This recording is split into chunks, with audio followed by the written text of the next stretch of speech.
When are we going to get it right in Nigeria? For so many years now, we continue to have insecurity ranging from one region to another. Yesterday, there was an attack, or let's say there was a distress call in Niger Delta, of which the Nigerian military responded. As a result of this distress call, over 10 military personnel lost their lives, of which this morning we learned that there is a reprisal attack by the Nigerian military to that community.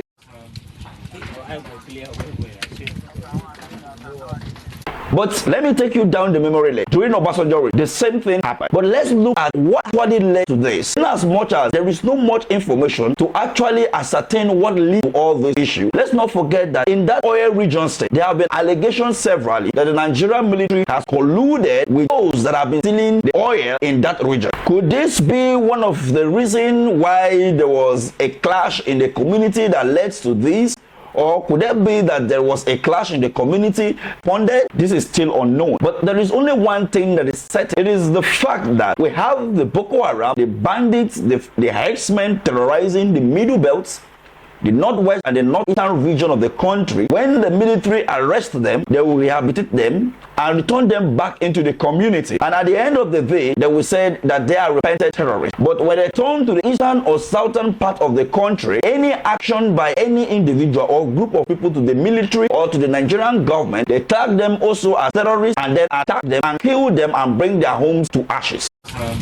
Now, the Arua Twitter Connect posted that community that perpetrated this evil should be burned down to ash. Really?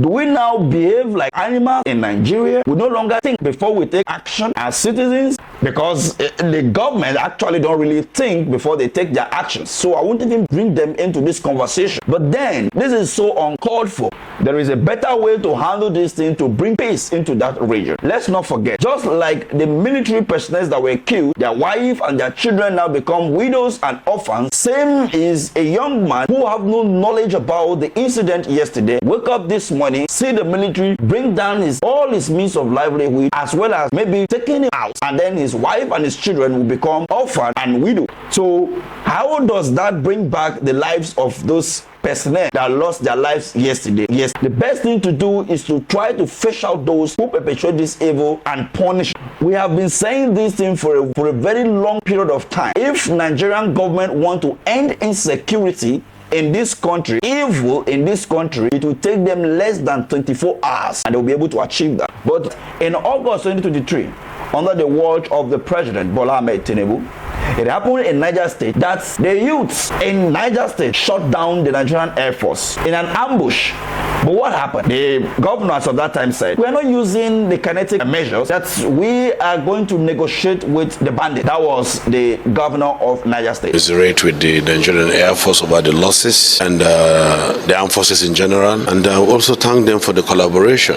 They've been very supportive and they've helped us seriously. And we have come to the villa now, my senator, the member House of Representatives, to also thank Mr. President for his support. And we need a lot of collaboration with both the local communities, the presidency, and even the state. We are looking at two options. First is non-kinetic. As a government, we have put in machineries to start talking to the bandits, the other elements that are not living peacefully. And then what happened? We have the Chief of Army Staff who crashed in Kaduna State. He crashed in Kaduna State. Now we had also an ambush of over 47 Nigerian soldiers, including majors, were killed by the Boko Haram. So what happened then? They went ahead to arrest the Boko Haram. They repatriated them and returned them back into the community, saying they have repented. Some of them even going on scholarship to study abroad, according to the news. But then it happens that when you go to the southern part of the country, the different is the case. Are we going to continue in this act of using one law for one section of the country and using another different law for another section of the country?